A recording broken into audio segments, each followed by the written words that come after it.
So we are back for another episode of the Period Panel. It's been a while since we've done one. Amy, I know you've spoken a little bit about periods on your channel and that type of thing. So how do you kind of find that it affects you when you're training?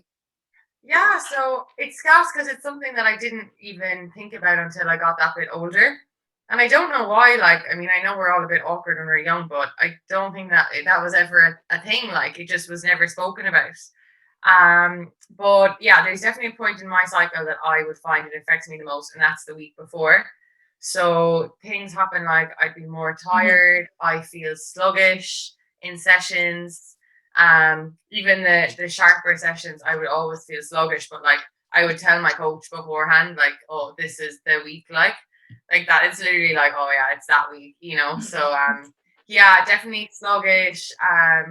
Don't have as much energy. I feel like flat in training. My sleep would be affected as well, really. I'd say it would be like a bit disrupted. And yeah, like, but it's gas because I know for some people it's when they're on their periods they get those kind of symptoms. But for myself, Mm-hmm. it's definitely the week leading up to it. Yeah. I think it's definitely different for different people, and it can kind of be hard to pinpoint. But certainly doing that kind of pinpointing and tracking maybe how you feel throughout the whole month is better than just kind of, sometimes you can get it in your head that, oh, just because I have my period, it's not going to go as well. But I know I talked to Claire Yeah. Mooney about it a little bit before, and she had said that she's actually had some great races like when she's had her period. So, you can't overthink it either. Yeah, that's the thing. Like, I've definitely had some mediocre races on my period, but for it's so weird for national outdoors, I always seem to end up on my period, whatever way it falls every year. And they've been some of the best races I've ever had. Mm-hmm. So I think you have to like not get worked up about it because it is so easy to be like, oh no, like I have a race on such and such a Mm-hmm. week, so I'm automatically not going to run well. Like that's not the case.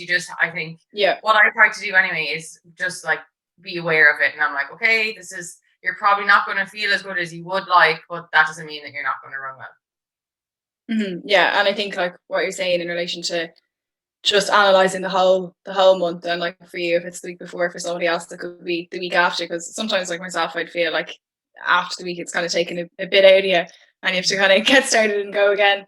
Have you explored kind of the science behind it and been able to like use it to your benefit? Because I know that there's been a bit more research done.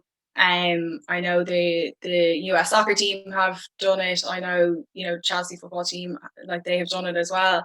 Have you ever kind of looked at that?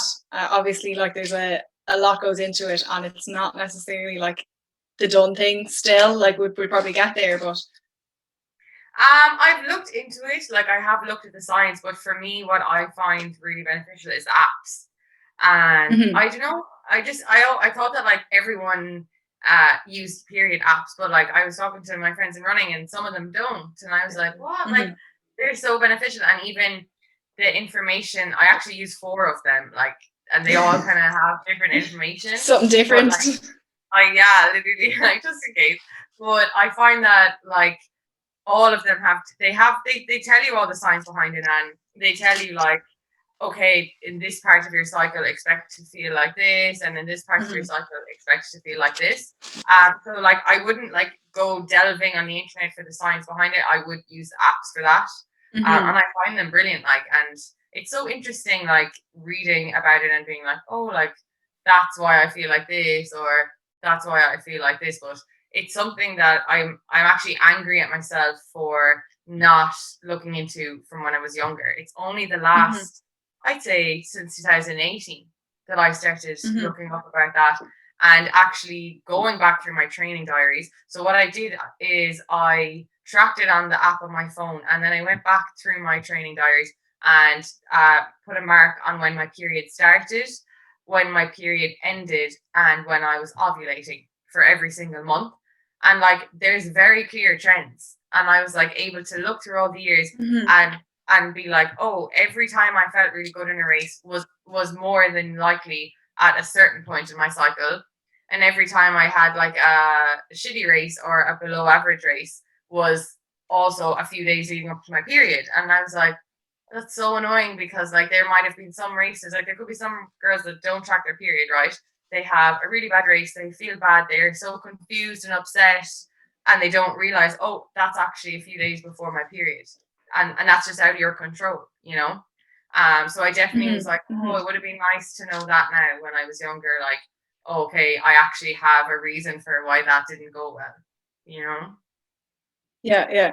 Yeah, no, definitely to kind of at least get a bit of understanding of yourself and your body and that type of thing and like other factors that can maybe impact whether it's a training session or a race. What apps are you using then? I know there's a couple of people we've talked about Fitter Woman before. So you obviously have three I- more that you're using. I'll call them out now. Yeah, they are. P Tracker is one. I have that one for years now, and Is that one then with a little flower? yeah, do you use that one? Yeah. I used to use that Um, one. Yeah. M Cycles, monthly Okay. cycles. It's actually also got a flower. Um, and then Flow. Do you know that one? No, Flow, no, I'll check that one out. yeah, Flow's brilliant, and it has like every time you click into the app, it's got like a little virtual woman pops up and like is like, oh, it's this time of year month. Like, do you want to know this? It's gas, like, but it's really good. And then Fisher Woman is the other one. Mhm. I like. Yeah, I I think feel like Fisher Woman is really like for sports, you know, yeah, yeah. Yeah, whereas no, I Flow think is like for everyone, you know. yeah. No, I think a lot of the apps obviously were developed kind of from the perspective of getting pregnant. Like initially, that's kind of what the apps were developed for, and then obviously Fitter Woman has come out with that sports specific angle and kind of some of the information around it and the training. So for people that don't know, like these, it kind of explains maybe what training might be beneficial, what food might be beneficial. So, weight training, or if it's like a HIIT workout or something, might be additionally beneficial at a certain point in your cycle, and it kind of tells you that along the way. Or, if there's inflammation at a point, kind of what foods might help reduce inflammation. So I know they're doing a lot of research there to try like equip us with as much knowledge as we can possibly have. I definitely used to use P Tracker like before. I've actually been using apps myself as well for a long time, but there's pros and cons to both. Like I found that one it was sometimes like a little bit easier to understand the calendar. I don't know if I'm just not getting it with Fitter Woman sometimes, and it was easier to kind of like navigate some of the different bits and pieces. But definitely like the information in Fitter Woman is really good. But we'll have to check out the other ones to see. For apps, like you see, you have to go input it to every single time. Literally every time I'm like, okay, I have to like make time and then sit down and be like, okay. Yeah, no, it is. And I think it is interesting. Like, I think more and more people are trying to do that, like track, find out what's going on a little bit. And even just from like a planning perspective, because if you have some sort of regular cycle, like you at least will, if you're going training or competing or whatever, it might be, you kind of be prepared and it's not just going to surprise you. And you can kind of be, ready, like, because whether it's training, but particularly like if it's a race day or competition day, that could completely fluster somebody and kind of throw them off, or give you kind of unnecessary stress when you're obviously trying to focus on whatever the competition might be. I know you have mentioned the pill a little bit and managing periods off the pill. So am I guessing you were not on the pill? Yeah, so in 6th year of school, I went on the pill for my skin. I had quite bad skin, and I bled on it for like a month straight. So didn't agree with my body at all. I was like a tyrant on it as well. I was like a brat. And so my mom was like, okay, no, like not working. Went back to the doctor, and she was like, straight away, no, come off that. And I just never went back on one since, because I was like, well, that didn't agree with me, so it's just best to. I didn't feel like I had the time to be playing around with different ones to see. Oh, I wonder will this one work or this one work. So yeah, I'm not on the pill, and like I wouldn't now. I'm 27 now. I wouldn't bother, but sometimes I'm like, it would be nice to be able to regulate it if I had a really big competition coming up, because it obviously is annoying when you have a massive competition coming up and then you look at the date and you're like, no, that's my bad week of my cycle. And there's literally that's just tough shit, like, you can't do anything about that. But yeah, for me, I just don't think right now I would be willing to compromise running Your and performance. play around with them and see, oh well, like, will this work, will that work? Like, I'll take the one bad week a month. So Yeah. yeah, I don't use any. Yeah. No, it's interesting because like I had noticed that you had kind of said that. I wasn't fully sure, but I'd be kind of the same. And I know, lots of people obviously are on the pill and have had different experiences with it. It suits some people, it doesn't suit others. And like you're saying, like there's so many different options out there. And depending on, what your relationship is with sport or what your kind of goals are, like you're saying, maybe you don't have the time to figure it out. And then obviously there's options like the bar and the coil and other kind of hormonal options, which doesn't necessarily suit everybody to, like, they don't necessarily want to um adjust what their body is doing. How have you kind of found that from the perspective of, like, you said you're managing your body like the way that it is, and obviously you're talking about like having a bad week, like are there any particular things that you do kind of to try and get the most out of yourself, because like you're still going to have to do that race or that training session, and I know like what we're talking about is like there is science there, there's more there that we're trying to research and find out, whether it's different foods or that, but is there anything that you found to be really helpful and that might help other people? I definitely try and like hydrate more, like coming up to it, and eat well. But at the same time, like if it's the week before my period and I'm craving junk food, like I do it. Like, I allow myself, because I'm just like, I'll just be a grump if I don't. Like, if I want something sugary or salty or whatever that I wouldn't normally want, I'm like, oh, my period must be coming. Like, every week before my period, I'm like, I am starving. I'm like a bottomless pit, and then I'm like, oh yeah, it's because it's my period. But I would never ever ever restrict myself. So, like, to the girls watching, don't ever do that. Like that, like, you're hungry for a reason. Like, your body is doing all this work. So if you're hungry, don't feel, or if you're craving something that you wouldn't normally want, have it and don't dwell on it, and just go, like, so yeah, just drinking water, trying to sleep. Also, like, sometimes you'd be so snappy and emotional, and it's just like being aware of that. Like, sometimes you forget about that, and you can be quite hard on yourself, and you're like, oh, like, what's wrong with me? Like, training's going bad. I'm such a grump, but like, I'm actually very nice to myself, which I mightn't have been when I was younger, but I'm just like, it's okay, like, your period's coming, and all about that, like, self-love, self-care, and things like that actually really do help, because it is hard coming up to your period when you're grumpy, you're trying to train your best, prepare for a competition, and your body is just like, doing its thing. And then, like, I think that's definitely one thing that I have found really helpful, is just allowing myself to eat the cravings, to chill out, have time to myself. And I think that you need to be doing that as well, like, coming up to your period, to get the most out of your performance, definitely. Yeah, just even like, giving yourself a bit of wiggle room and kind of understanding where you're at and not being, like you're saying, kind of too critical or, too hard on yourself. Just Yeah, kind of go with it. It's something that, we have to kind of deal with, yeah, regardless of if you, want to be dealing with it or not. Like, it's still gonna happen. yeah. In relation to the training kind of piece, I know obviously we've kind of mentioned that there are some people that are using it on doing particular sessions on particular weeks. Have you kind of looked at that with your coach, or you kind of explored, like, whether it's weight training or whether it's certain types of sessions? Have you gone down as to, like, right to that level to explore that, or something that you would look at doing maybe in the future? I don't like change my schedule around to, like, suit it, but if I say I'm doing like a really hard running session, and it's just like not going to plan, it's changed on the day, and it's like, okay, we need to adjust something, whether it's the recovery or the splits, but I would never have like just a completely different session just because it's coming up on a period. But yeah, it's something I would definitely look at, but I also think that what I'm doing now is definitely working. Yeah. So it would just be a case of like, okay, let's not get excited here if you're 1 or 2 seconds off the splits, because we know that you're gonna feel sluggish today. You're lethargic because your period's coming, so we don't make a big deal out of it. Whereas, like, if it was another week and I was a bit off, then I'd be like, oh my God, I'd be like, okay, something's up here. We need to like get to the bottom of this. Whereas when it's the week before my period, we just have the chat and we say, okay, like if we need to adjust it, we will.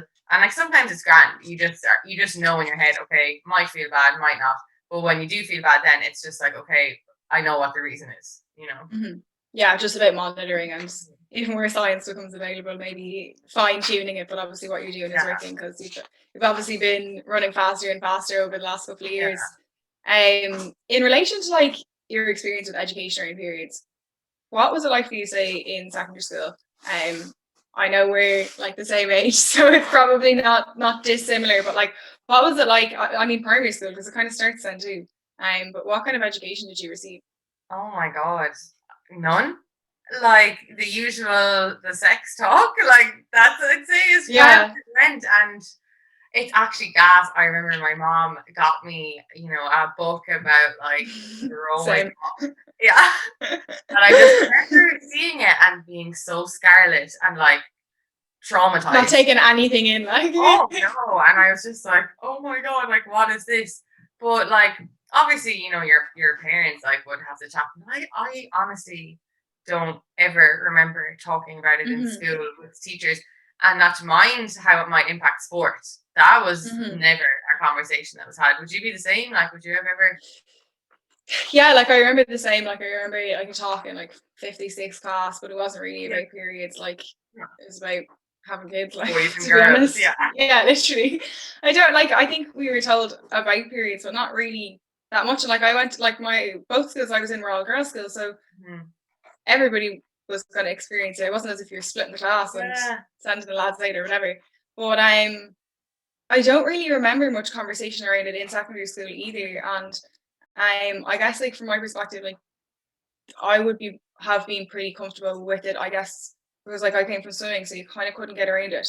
So like I was swimming, 5 times a week from about the time I was 11.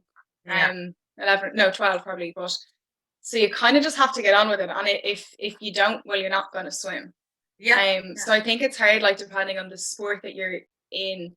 I know I've said this before. Like my mom, she had me watch tampons. It's like, yeah, for us, like we just dealt with it and got on with it, and that was kind of obviously what happened in our house, but that doesn't happen in everybody's house. And it is an awkward topic, and some moms don't want to talk about it, some dads don't want to talk about it, and so it kind of does depend on the situation. And like I've talked to a few people before, and it's sometimes like fears are passed down.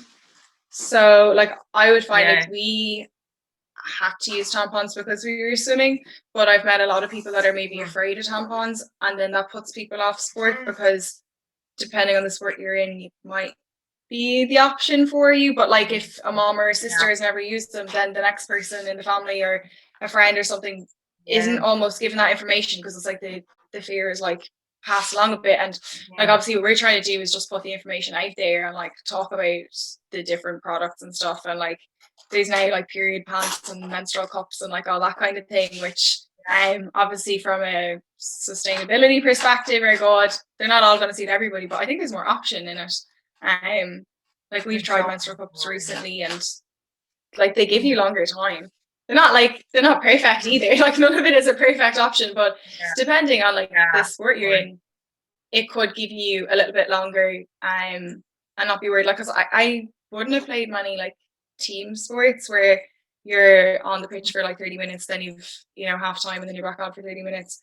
But like that definitely must be pretty intimidating for people if they haven't got the time to run off, go to the bathroom, get back to the pitch. Because I know like athletics and swimming are like kind of comparable, but then the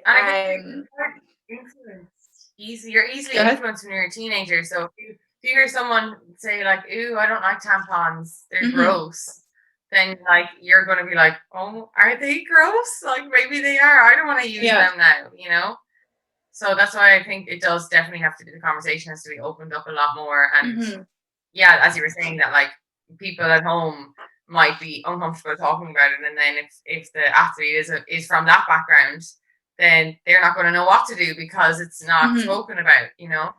So that's why I think Yeah. it needs to be in school, or even on, sure, they're all on social media now at a young age. So even on So social hopefully media, they're that listening should to like, us. yeah. But like when you think about it on a day-to-day basis, you never see any much about period stuff in sport. Yeah, yeah. Never, like, you know. Yeah, no, because like it's twice as many girls drop out of sport as boys by the age of 14. And like I think there's like definitely a link there because you know, Mm-hmm. that's literally around the time that people are trying to figure out their periods or whatever. And you can kind of only get so far taking a week off. I don't think it's going to be sustainable if sport is something that's important to you. Mm-hmm. And it's just about kind of figuring out what works for different people. But like, if you want to participate in sport at a high level, like taking a week off once a month is not an option. Like you're losing a lot of weeks there. No. You need to, I think you need to find what works for you. Like, I know personally for me, I'll wear tampons and pads, but I don't like running with tampons in. It just is uncomfortable for me. So say if I was going to a race on my period, I would do and same with training, I'll do my warm up with the tampon in. I will do everything until I have to go to the bathroom just before the race. And then I'll go to the bathroom, change my pad, take out the tampon, and then race with just a pad. And that's what works for me. Like, I've tried the tampons in like hard sessions, and it's just uncomfortable for me. Whereas then I know a load of the girls would absolutely race in tampons, no bother. But that's the thing, is like you have to find what works best for you, and be willing to try all these different things, you know. And definitely like what you're saying, like you can do the sessions. It's not as if you have to practice on race day. Like you can do the training sessions. But I know like the other things is you know, I'm just thinking across country here and like showing up depending on where you're going. Like you have to have all these things kind of planned ahead. So like what would your kind of advice be? Obviously you have like the athletics perspective for that, like being prepared like on race day. Because I know the likes of cross country, like you mightn't always have access to bathrooms in a in cow sanctuary. Yeah. Yeah. So for cross country, especially, like at least for track, you normally have the comfort of some sort of toilet. Like, but for cross country, if you have a portaloo, like that's the level luxury, like, you know. So what I would say is bring spare knickers, like, because like, and I've seen it. I've seen it in real life. I've seen girls have accidents, and you can just tell it's awful for them, you know. So you need to bring spare underwear, definitely. When I have my period and I'm going to a race, I bring a complete change of outfit. I bring a spare racing shorts, a spare racing knickers, just to be sure, because at least if you have them, then you're not thinking about it or worrying about it. What I also do then is, so for cross country, like it's really cold, so whether it's a bush or a portaloo, whatever it is, I will like make sure I have pads and stuff and tissues. Always have tissues and pads in my pocket, so I don't have to go looking for my bag or looking for someone. You have them on you, and then if you need to go to the toilet before a race, off you go, and you just have everything there with you. Like, so you have the tissue in case there's no toilet roll, because it's messy. Like, let's be honest, when you have your period, it's a messy experience. And yeah, I have you need to bring the pads and bring the tissues, you know. Be prepared. Just be prepared and have everything with you. Yeah. There's no overpacking, like. No, not in this case. And also, like, you will always probably have someone being like, "Oh, do you have a pad? Do you have a tampon?" Yeah. So then you need them for other people as well, you know. Yeah. So I just always throw them all in, and then you can't be worrying about not having them. Yeah, absolutely. And obviously you're kind of talking about like having that relationship with your coach, about being able to talk about it. Like how would you encourage people to maybe be able to have that conversation with, like, obviously for younger people, like if they can talk to their parents and their coach, or parents with their coach, whatever it might be. But obviously as an adult, like you have that kind of relationship with your coach as an athlete. So how do you encourage somebody to be able to have the conversation?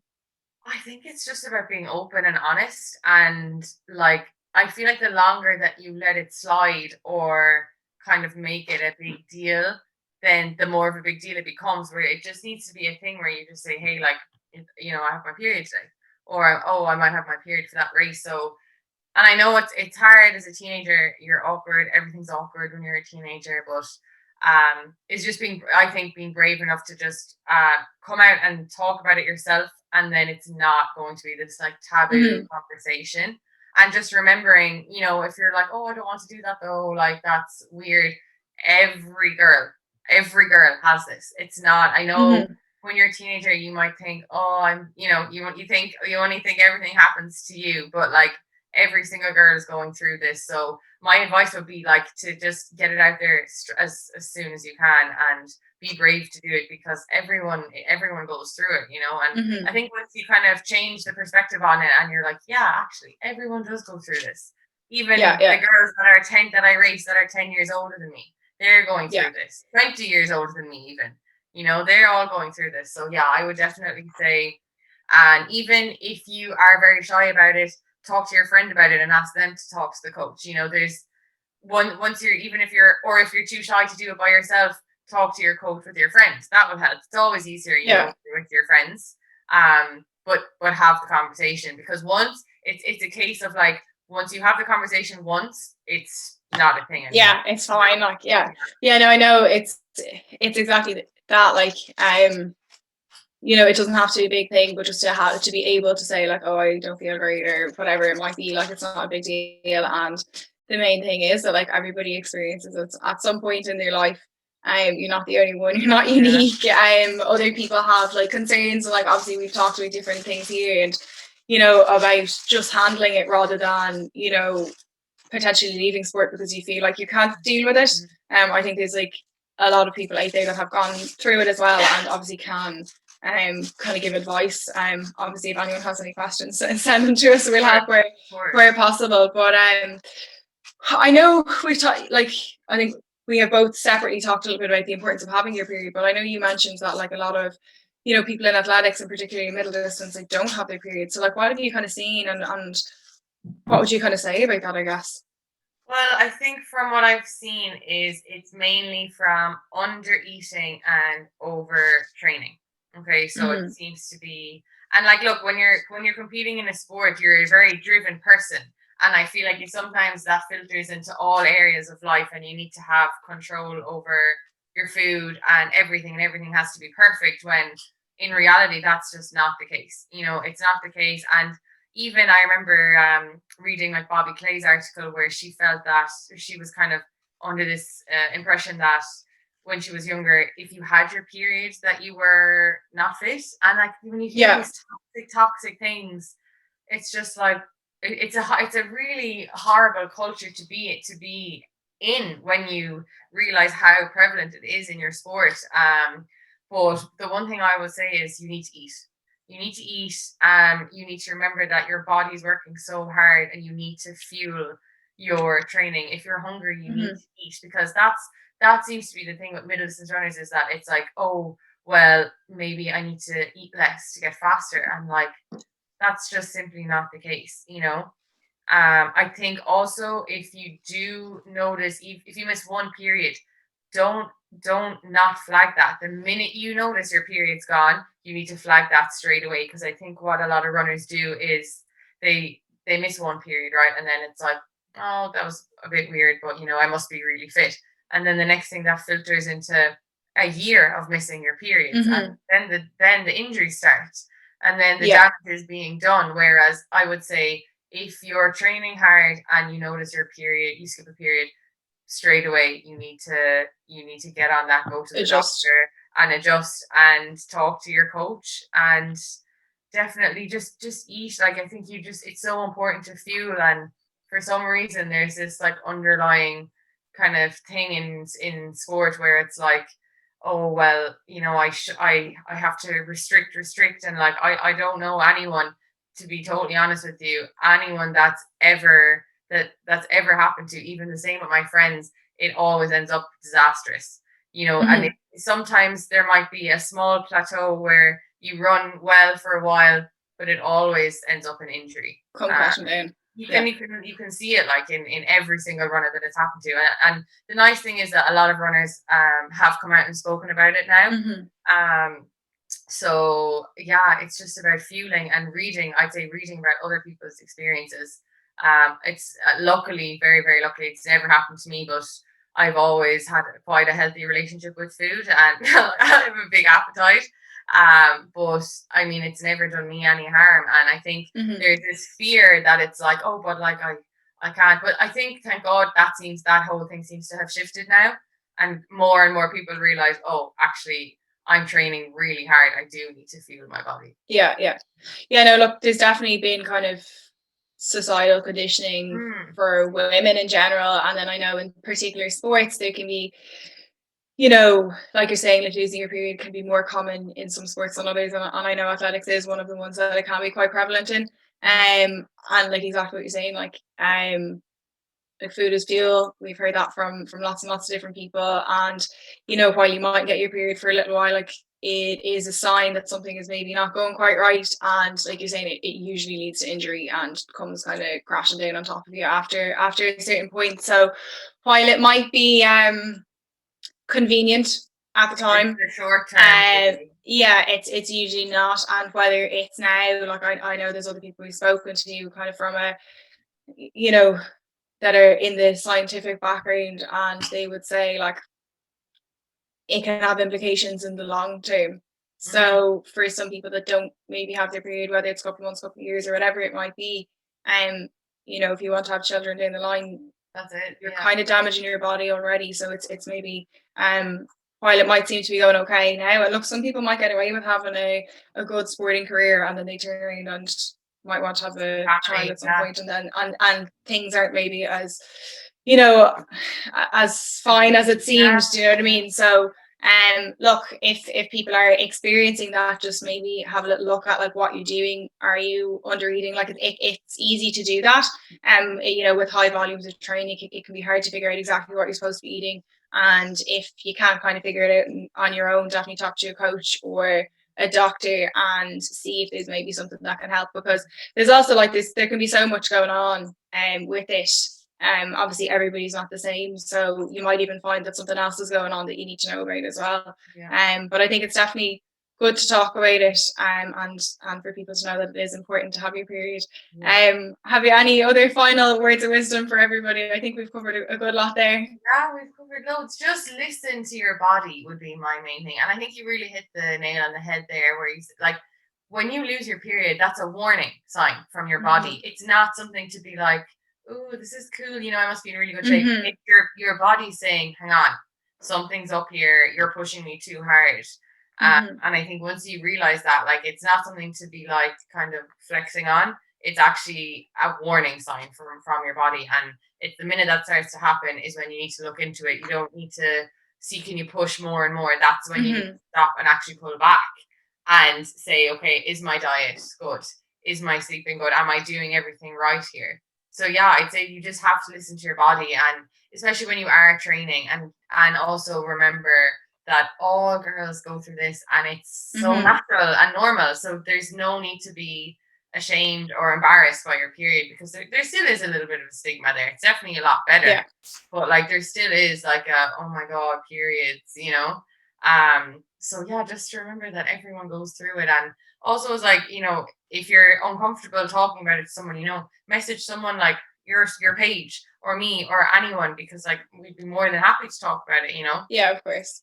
Yeah, no, I think that's good. And like I know we have plans to talk to a couple more people about it and explore a bit more, and that we'll hopefully be sharing with people over the next couple of months. But definitely, if people have questions and they want to ask, no matter what age you are, what sport you're in, like we'll certainly help where we can, or direct you to people that we know, because obviously like we've a lot of connections kind of in the sports sphere that might be able to give you some advice.